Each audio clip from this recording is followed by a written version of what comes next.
Hello, Brobs. We're back with We Gather Together, the story of Thanksgiving by Ralph and Adelin. Adelin, Linton. I believe it's 1947.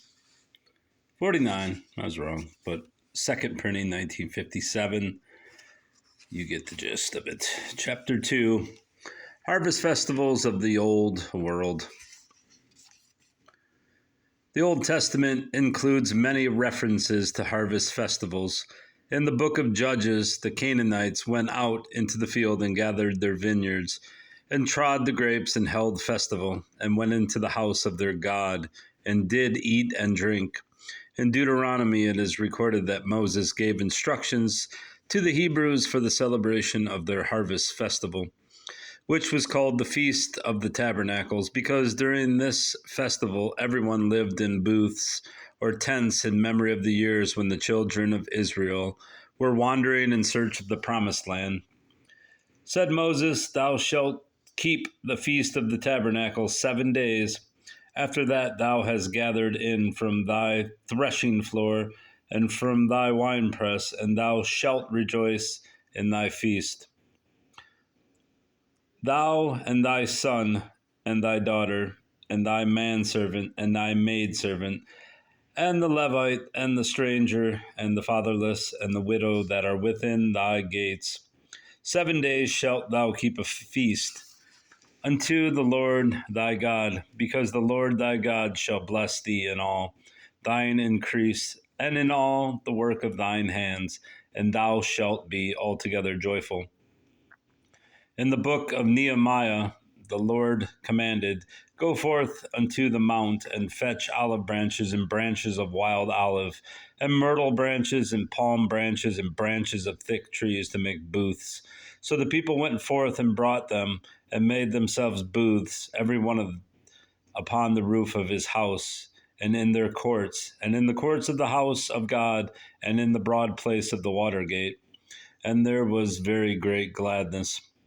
Even before biblical times, the ancient people of the Mediterranean basin held festivals at harvest time in honor of the Earth Mother, the goddess of the corn. And corn is the European term for any grain. Indian corn, our American corn, is called maize. Was always one of the most important deities in the hierarchy of the gods, and her child was the young god of vegetation. Throughout mythology, this pattern is repeated. The Earth Mother and her child, the lovely youth whose nurses were sunlight and dew, who was sacrificed or abducted when the sere months of winter begin. When the young god has gone, the leaves fall from the trees and the grain sleeps underground. But when he is restored to his mother in the spring, the green shoots push up through the brown earth, and the land burgeons once again. The ancient Semites called the Earth Mother Astarte, and her symbol was the coiled serpent with the egg in its mouth, representing fertility. Her son was Tammuz, the young god of vegetation.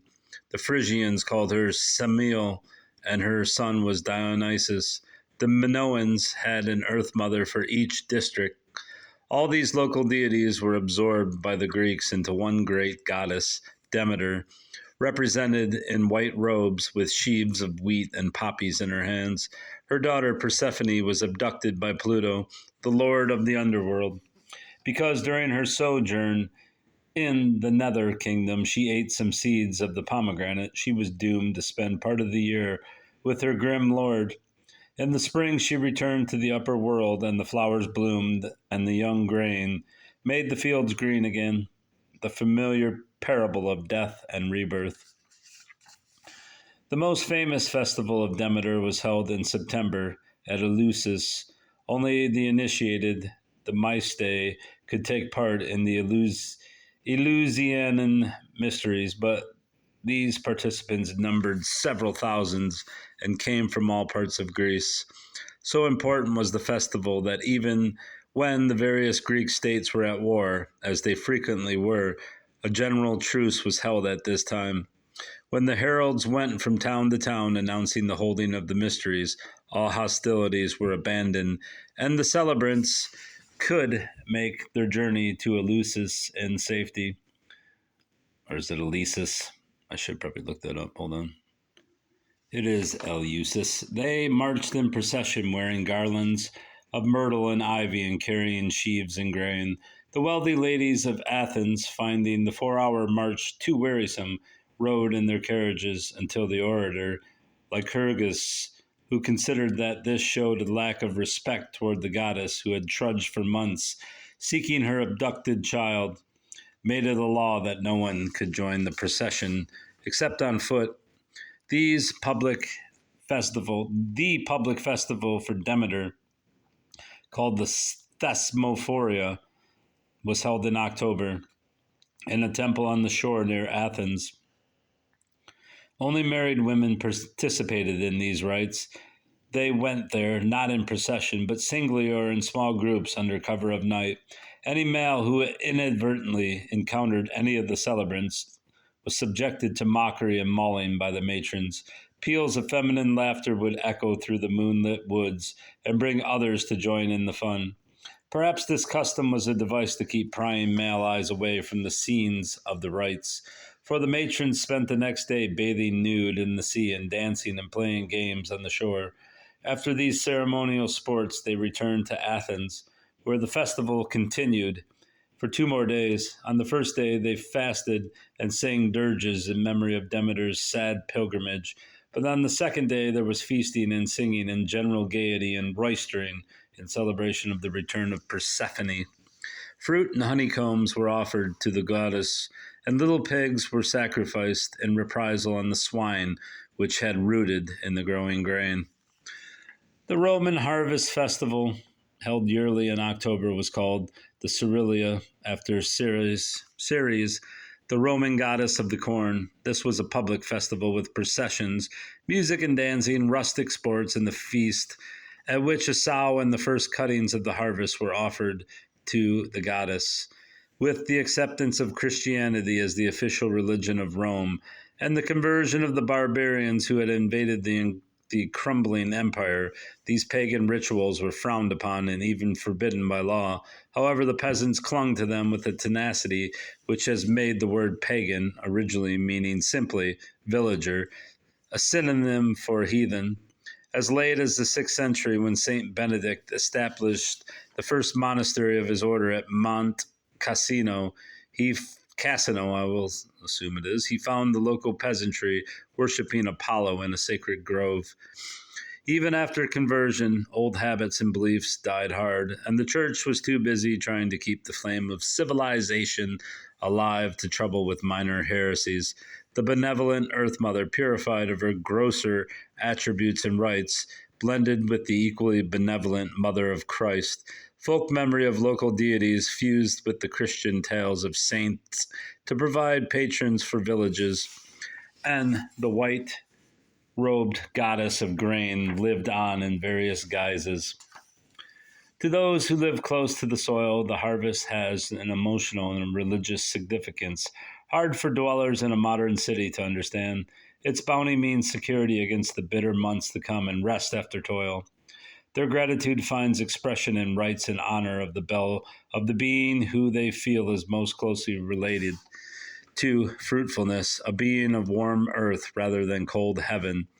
Even today, a half-pagan belief in the Corn Mother still survives among the peasants in many parts of Europe. Her spirit was thought to lodge in the last sheaf of grain left standing in the field, and various ceremonies were connected with its cutting.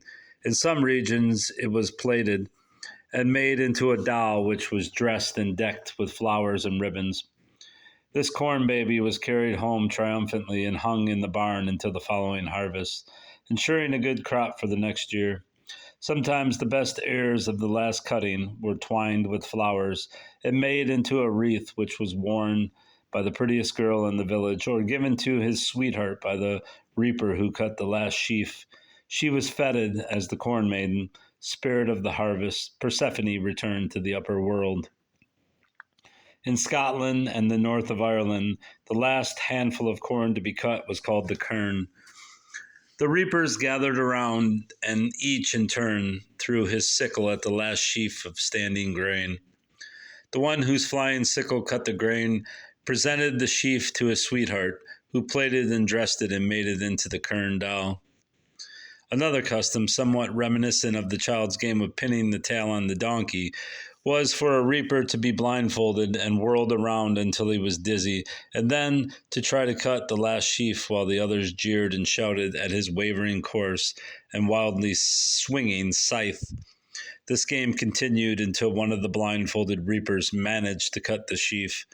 In Eastern Europe, the reaper who cut the last sheaf of grain was hailed as the Corn Mother. Dressed up in a gown made of sheaves of grain, and trundled through the village in a wheelbarrow, followed by laughing crowds. The corn spirit was also believed to have various animal representations. In Slavic countries, when the ripening corn bowed and rippled in the wine, the peasants said that the corn dog was running through the field. In Austria, the corn cock was the spirit of the harvest. The last sheaf cut was called the cock sheaf, and the reaper who cut it was the cock of the harvest. A live cock, or one made from pasteboard, painted and decked with ribbons, was mounted on the last load of grain. There was a grisly custom in Poland of burying the cock up to its neck in the cornfield. The reapers would then swing at the bobbing, squawking head, and the first one whose scythe severed the head from the body was hailed as cock of the harvest. Interesting. I kind of want a corn baby now. I don't know what they look like, but I kind of want a corn baby. I want a corn baby. We'll be back with chapter 3 next time, bruv. Goodbye. Good boy.